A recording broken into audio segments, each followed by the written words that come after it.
నా లాస్ట్ వీడియోలో నేను అడిగిన క్వశ్చన్, మన దగ్గర ఇనఫ్ లేదంటే అబాండెంట్ ఫ్యాట్ ఉన్నా కానీ ఎందుకు ఆ ఫ్యాట్ని మన బాడీ ఉపయోగించుకోవట్లేదు, బట్ అగైన్ మనకు ఆకలేసినప్పుడు స్టోర్డ్ ఎనర్జీని వాడుకోకుండా మళ్ళీ వేరే ఫుడ్ ఎందుకు తినాల్సిన పరిస్థితి మనకు ఎదురవుతుంది అన్నటువంటి ఒక క్వశ్చన్ నేను అడగడం జరిగింది. దానికి ఆన్సర్ ఈరోజు చెప్తాను.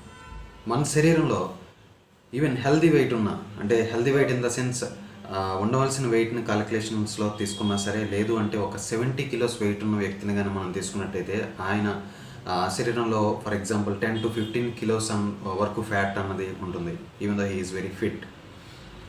సో ఆ 10-15 కిలోగ్రామ్స్ ఫ్యాట్తో he can survive up to 1 to 3 months without any food. Survive అయిన కొన్ని కేసెస్ కానీ మనం చూసినట్లయితే 1960s, 70s ఆ టైంలో జరిగిన కొన్ని రీసెర్చ్ ఆధారంగా ఒక particular person, 27-year-old person, he belongs to Scotland, ఆయన 382 days కంటిన్యూస్ ఫాస్టింగ్ అనేది చేయడం జరిగింది. He was obese, around maybe about 200 kgs he used to be, and 382 days ఏ ఆహారం తీసుకోకపోయిన తర్వాత around more than 1 or nearly 125 kilograms, it's equal to 1 million kilocalories. So imagine how much energy or how much fat we are having in our body. So మనం ఏ ఆహారం తినకపోయినా we are capable enough to survive for months. కానీ మనం ఆ అవకాశం ఒక్కరోజు కూడా ఆహారం లేకుండా, లేదంటే ఒక్క పూట కూడా ఆహారం లేకుండా ఉండే అవకాశం లేదంటే ఆ పరిస్థితిని మన శరీరానికి మనం కలిగించట్లేదు. ఈ ప్రాసెస్లో ఫ్యాట్ బర్నింగ్ అన్న ప్రక్రియని, లేకపోతే ఫ్యాట్ బర్నింగ్ అన్న ప్రాసెస్ని మన శరీరం మర్చిపోయి చాలా రోజులు అయిపోయింది. ఓకే, ఒకవేళ మీరు ఒక రోజు ఆహారం తీసుకోలేదు, లేదంటే ఒక పూట ఆహారం తీసుకోలేదు, వెంటనే ఫ్యాట్ బర్నింగ్ అవ్వచ్చు కదా, కానీ అవ్వదు. ఎందుకంటే మనం ఇన్ని సంవత్సరాలుగా ఆ ఫ్యాట్ బర్నింగ్ ప్రాసెస్ అన్నది ట్రిగ్గర్ చేయలేదు. ఈ ట్రిగ్గర్ చేయకుండా వదిలేయడానికి, లేదంటే ఈ ట్రిగ్గర్ అవ్వకపోవడానికి ముఖ్యమైన కారణం కొన్ని హార్మోన్స్. అవి ఏంటి అన్నది ఇప్పుడు చూద్దాం. జనరల్గా ఈ మనం ఆహారం తీసుకోవడం, ఆహారం డైజెస్ట్ అవ్వడం, లేదంటే మనం ఆహారం తినేటప్పుడు మనకి కడుపు నిండిన ఫీలింగ్ కలగడం, అలాగే మన ఫ్యాట్ మేకింగ్, అలాగే ఫ్యాట్ బర్నింగ్, దీని వెనక చాలా హార్మోన్స్, ఎంజైమ్స్ అన్నవి చాలా బిగ్ రోల్ ప్లే చేస్తాయి. ఫర్ ఎగ్జాంపుల్ ఇప్పుడు మనం ఇన్సులిన్, గ్లూకగాన్ అని తీసుకుంటే రెండు కూడా ప్యాంక్రియాస్ సెక్రెట్ చేస్తుంది. Glucagon works exactly opposite to insulin. అంటే insulin is called as fat making hormone, so glucagon is exactly opposite to it. But in the presence of insulin glucagon never work. అట్లాగే మనకి ఇప్పుడు ghrelin, which makes you feel hungry, అలాగే leptin, ఇది మన fat cells నుండే secret అవుతుంది. ఇది మనకి కడుపు నిండిన ఫీలింగ్ని కలుగజేస్తుంది. అంతేకాకుండా హార్మోన్ సెన్సిటివ్ లైపేస్, ఇది ఒక ఎంజైమ్, ఇది చాలా important to burn any fat. ఇది in the presence of insulin it never works.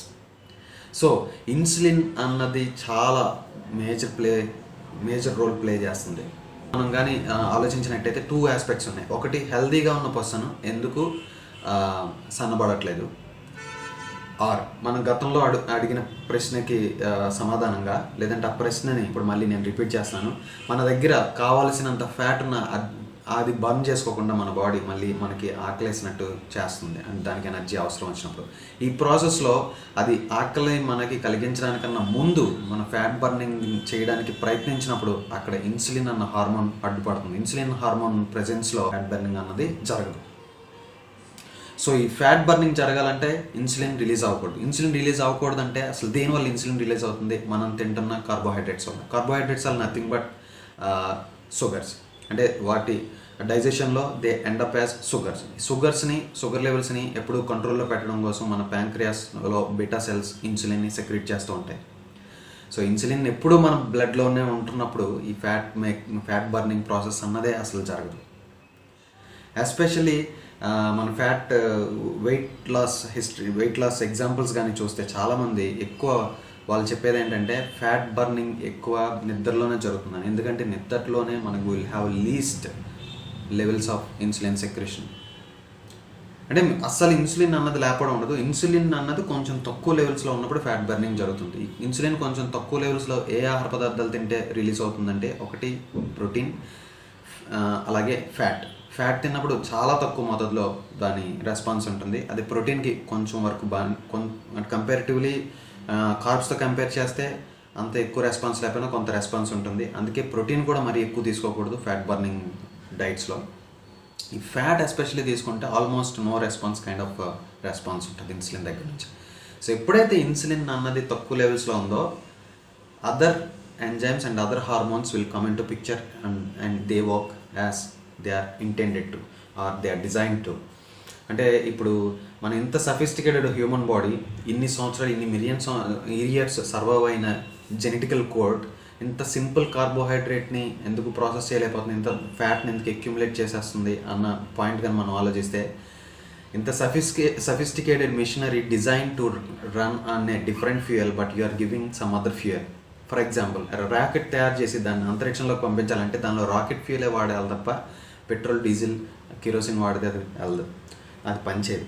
అట్లాగే మన బాడీ ఇంత సఫిస్టికేటెడ్ బాడీకి ఏ ఫ్యూయల్ అవసరం, అసలు ఏ ఫ్యూయల్ ఇస్తే ఇది పర్ఫెక్ట్గా పనిచేస్తుందన్నది తెలుసుకోవడమే ఈ all diet and nutrition aspect అన్న పాయింట్ ఆఫ్ వ్యూలో మనం కానీ ఆలోచిస్తే చాలా ఇంపార్టెంట్.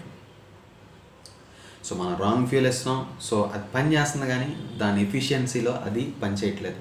అంతేకాకుండా బై ప్రోడక్ట్ కింద లేదా సైడ్ ఎఫెక్ట్స్ కింద ఈ ఫ్యాట్ అక్యుములేషన్ అన్నది మన బాడీలో జరుగుతుంది. ఇంకొక పాయింట్ ఏంటంటే ఈవెన్ హెల్తీగా ఉన్న పర్సన్ విషయంలోనే ఇలా జరుగుతుంటే ఇప్పుడు అన్హెల్దీ పర్సన్ అంటే ఆల్రెడీ ఈ ప్రాసెస్ కొన్ని సంవత్సరాల నుంచి కంటిన్యూ అయ్యి ఆల్రెడీ ఫ్యాట్ మేకింగ్ అనేది బాగా ఎక్కువైపోయి ఒక 20-30 kgs కానీ ఎక్కువ ఉన్న పర్సన్స్లో తీసుకుంటే they will get in to insulin resistance stage where it will be called as pre diabetic stage. అంటే ఈ ప్రీ డయాబెటిక్ స్టేజ్లో ఉన్న వాళ్ళ ప్రతి ఒక్కరు కూడా more or less in 1 or 2 yearsలో డయాబెటిక్స్గా మారిపోతారు. ఈ డయాబెటిక్స్గా మారడానికి ఇన్సులిన్ రెసిస్టెన్స్ రావడానికి ముఖ్యంగా కారణం ఓవర్ యూటిలైజేషన్ ఆఫ్ ఇన్సులిన్. అంటే ఇన్ని సంవత్సరాలుగా మీరు ఎర్లీ మార్నింగ్ మీ షుగర్ లెవెల్స్ నార్మల్గా ఉన్నా సరే అవి నార్మల్గా ఉంచడానికి ఎంత ఇన్సులిన్ అన్నది పనిచేసింది అన్నది కానీ మీరు చెక్ చేస్తే ఎక్కువ మోతాదులో ఇన్సులిన్ ఎవరికైతే రిలీజ్ అవుతుందో వాళ్ళు త్వరలో ఇన్సులిన్ రెసిస్టెన్స్ అన్నది వస్తుంది, ప్రీ డయాబెటిక్ అవుతారు, అలాగే డయాబెటిస్ కూడా వస్తుంది. సో ఈ ఇన్సులిన్ అన్న హార్మోన్ ఇందాక నేను చెప్పినట్టు ఇన్సులిన్ హార్మోన్ ప్రెజెన్స్లో ఈ ఫ్యాట్ బర్నింగ్ కూడా జరగదు, హార్మోన్ సెన్సిటివ్ లైపేజ్ ఎంజైమ్ కూడా వర్క్ చేయదు.